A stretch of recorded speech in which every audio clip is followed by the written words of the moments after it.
तैयार हैं भाई? शुरू की जाए, ठीक है। तो सबसे पहली बात आती है कि जब आप एसएससी सीजीएल प्री का पेपर देने जा रहे हैं तो हमारी एनालिसिस क्या कह रही है वो मैं आपके सामने लेके आता हूं। हमारी एनालिसिस ये कह रही है, पहले ये पता होना चाहिए कि जब आप एसएससी सीजीएल की तैयारी में उतरते हो और ये सपना पालते हो कि मेरे 3 स्टार कंधे पे लगने चाहिए, 3 इधर और 3 इधर, यानी टोटल 6 स्टार, तो उसके लिए आपको एसएससी सीजीएल का एग्जाम क्लियर करना पड़ता है, जिसके अंदर प्री में जीएस 25 क्वेश्चन आते हैं 50 नंबर के, और मेंस में आते हैं 50 सवाल 3 के हिसाब से 75 नंबर के। ठीक है भाई, इतनी सी बात समझ आ गई। अब जो हमने एनालिसिस की उसमें हमें यह पता चला कि अगर हम एसएससी सीजीएल 2023 के प्री के क्वेश्चंस को एनालिसिस करें तो ये निकल के आया कि साइंस के 4-5 सवाल आ रहे थे, करंट अफेयर्स यानी आपका करंट में किससे अफेयर है उसके 5-7 आ रहे थे, स्टैटिक कुछ चीजें हमारे जीवन में ठहर जाती हैं, जैसे आपकी पहली जीएफ सीमा थी, ये स्टैटिक है, ये कोई बदल नहीं सकता। करंट अफेयर बदल सकता है, जैसे कि अभी आप रेखा को डेट कर रहे हैं, तो अगर मैं आपसे पूछूं आपकी जीएफ रेखा है, 3 साल बाद हो सकता है आप सरला को डेट कर रहे हो तो आपकी जीएफ सरला होगी, यानी करंट तो बदलेगा लेकिन जो चीजें स्टैटिक है वो स्टैटिक रहेंगी। ज्योग्राफी के 1-2 सवाल आ रहे हैं। ज्योग्राफी यानी कि ये जो आपका अफेयर चल रहा है, जितने एरिया में चल रहा है, जितनी भौगोलिक सीमाओं के अंदर चल रहा है कि आप अपने घर से उसके घर तक, उसके घर से उसके कॉलेज तक जा रहे हैं चॉकलेट वगैरह लेकर के, वो ज्योग्राफी हो गई भैया। और इकोनॉमिक्स की तुम्हारे पिताजी ने तुम्हें 150 रुपए दिए हैं, तुम्हें उस पर कितने खर्च करने, कितने नहीं करने, कितने तुम बचा पाओगे, कितने अगले महीने के लिए रख पाओगे, कितने अपने फटे हुए कच्चे लेने के लिए रख पाओगे, ये हमें इकोनॉमिक्स के 2-4 सवाल आ रहे हैं। बात रही हिस्ट्री और आर्ट और कल्चर की, हिस्ट्री कितनी क्रिएट कर सकते हो कि तुम्हारा उसका साथ रहा और तुमने सीजीएल क्रैक कर दिया, ये इतिहास तुम बना सकते हो या नहीं बना सकते हो। आर्ट और कल्चर तुम्हें पता ही है कि घर वाले कहेंगे जब तुम शादी के लिए कहोगे कि ये हमारे कल्चर में नहीं है, ये हम स्वीकार नहीं करेंगे, ये कल्चर हो गई। उसके बाद पॉलिटी, यानी कि फिर जिसमें दोस्त आएंगे तुम्हारा दोस्त उसको ले जाने की कोशिश करेगा, इसमें जब राजनीति घुस जाएगी तो एक पॉलिटी है जिसके 2-3 सवाल पूछे जा रहे हैं। इस तरीके से टोटल 25 सवाल आ गए। अब इस 25 सवाल में क्या है, 3 से 5 सवाल तो एकदम लल्लू आ रहे हैं। मैं आपको लल्लू हो गए कि आंख बंद करके उत्तर लगाया जा सकता है। एक होते हैं बनने वाले सवाल, कितने थे, 15 से 18, यानी हम यहां पे भी ये देख पा रहे हैं कि ऑलमोस्ट 18 से 23 सवाल हम पेपर में कर सकते थे अगर हमने थोड़ी सी जीएस भी पढ़ी है। लेकिन 3 से 5 मुश्किल सवाल आते हैं। पीएचडी वाले सवाल 2 से 4 ऐसे भी आ रहे हैं कि आप पीएचडी भी कर लोगे तो भी आपसे हो पाएंगे नहीं हो पाएंगे ये पता नहीं है, ये और मुश्किल है। यानी अब मैं ये दिखाना चाहता हूं कि लल्लू सवाल हैं कौन से, मैं आपको समझा पाऊं कि मैं लल्लू सवाल किन सवालों को कह रहा हूं।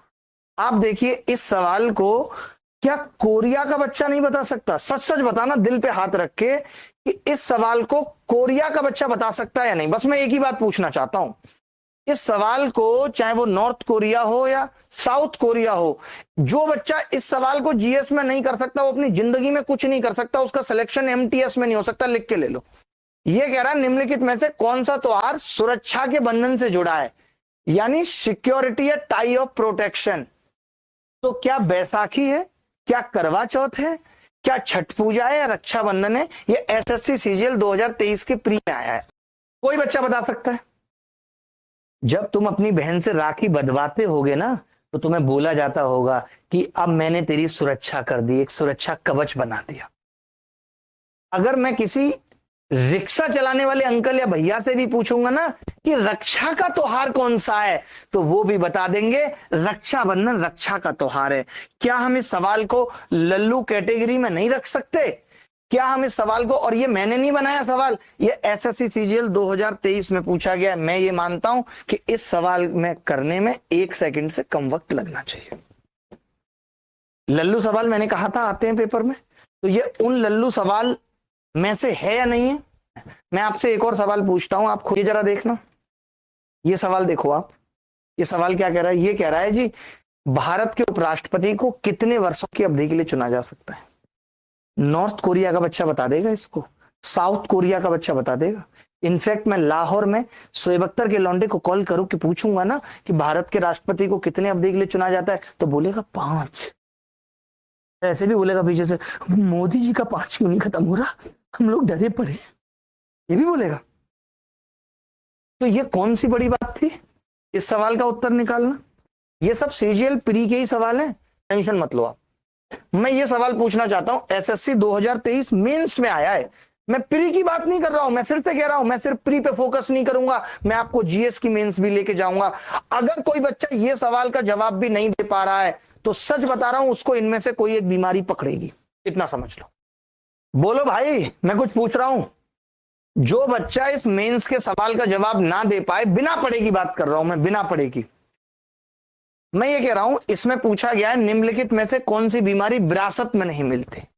अरे विरासत में तो बेटे 2 बीघे जमीन नहीं मिलती आजकल बाप की, वो भी कह देता है किसी लायक बनोगे तो ये 2 बीघा देंगे। हमने भी कह दिया जब किसी लायक बनी जाएंगे तो इस 2 बीघे का करेंगे क्या? क्यों भाई? मैंने पढ़ा डाउन सिंड्रोम, चलो मुझे नॉलेज है, मुझे पता है डाउन सिंड्रोम पैदाइशी होता है बच्चा, लेकिन मैं मान लेता हूं कि मुझे नहीं पता, इसके बारे में मुझे नहीं पता। फिर ये है सिस्टिक फाइब्रोसिस, है नहीं पता, बहुत कठिन है रे बाबा, कौन जानेगा। मस्कुलर डिस्ट्रॉफी, हाय हाय, टॉफी पड़ी थी, ट्रॉफी पड़ी थी, नहीं पता। लेकिन मुझे इतना मालूम है कि मलेरिया विरासत में नहीं मिल सकता, ये तो एक मच्छरवा के काटने से होता है। मच्छरवा, ये मैं जानता हूं कि मच्छरवा के काटने पे जीवन की किसी भी स्टेज पे हो सकता है। और हम और आप मोस्टली गांव में रहते हैं, ऐसा शायद ही कोई विद्यार्थी होगा जिसको जीवन में मलेरिया नहीं हुआ होगा, और उसकी फिर पैरासाइट वो कुछ करके होता था ना, टेबलेट आती थी 4 के ये खानी है, रात को बुखार आता था, बड़ी ठंड आती थी, लगती थी मलेरिया में। तो हम सब ये जानते हैं कि मलेरिया एक बुखार है जो मच्छर के काटने पे होता है, तो ये विरासत में नहीं मिल सकता। विरासत में मिलने का मतलब है कि मेरी माताजी को मलेरिया था तो मुझे भी मलेरिया है। ऐसा जरूर हो सकता है कि आपके पिताजी को लवेरिया था तो आपको लवेरिया हो सकता है, बट मलेरिया विरासत में नहीं मिलता। Malaria is not obtain from the विरासत। ये बात आ रही है समझ में? नहीं तो मैं ये कह रहा हूं कि क्या ये मुश्किल सवाल सीजीएल मेंस 2023 में पूछा गया? अभी मैंने 3 लल्लू सवाल तुम्हें दिखाए, अब मैं ऐसे सवाल दिखा रहा हूं जो बनने वाले हैं, मतलब बन सकते हैं, कोई बना सकता था अगर थोड़ा सा दिमाग होता उसके अंदर। तो भाई कौन से सवाल थे वो बनने वाले? जैसे ये सवाल है कि भाई निम्नलिखित में से कौन सा त्योहार अगस्त सितंबर के महीने में मनाया जाता है? अब ऐसे सवालों को करने की हमारी क्या अप्रोच होना चाहिए? मैंने कहा यार मकर संक्रांति ये तो जनवरी में मनाया जाता है, ये तो उत्तर नहीं हो सकता, ये उत्तर किसी स्थिति में नहीं हो सकता। उसी वक्त पतंग उड़ाई जाती है, ये भी नहीं हो सकता, पतंग भी उसी वक्त उड़ाई जाती है। अब बात आ रही है बीकानेर महोत्सव और ओणम की आ रही है। अब या तो मैं इन दोनों में तुक्का लगाऊं, या फिर जैसे मेरे जैसा बंदा है तो मेरे को पता है कि जब मैं लास्ट ईयर जनवरी में गया था तो वहां बीकानेर फेस्टिवल हो रहा था, ऊंटों को दौड़ाया जाता है, वो सब चीजें की जाती हैं, तो मुझे मालूम था कि ये, क्योंकि देखिए सितंबर और अगस्त में एक तो बहुत गर्मी होती है और राजस्थान में ऑलरेडी गर्मी है, तो अब गर्मी में मनाओगे कोई फेस्टिवल? तो मेरे पास एक ही जवाब बचता है, ओणम। और अगर हमने इससे पहले लगा दिया एस तो क्या बन गई? सोनम। बोलो भाई।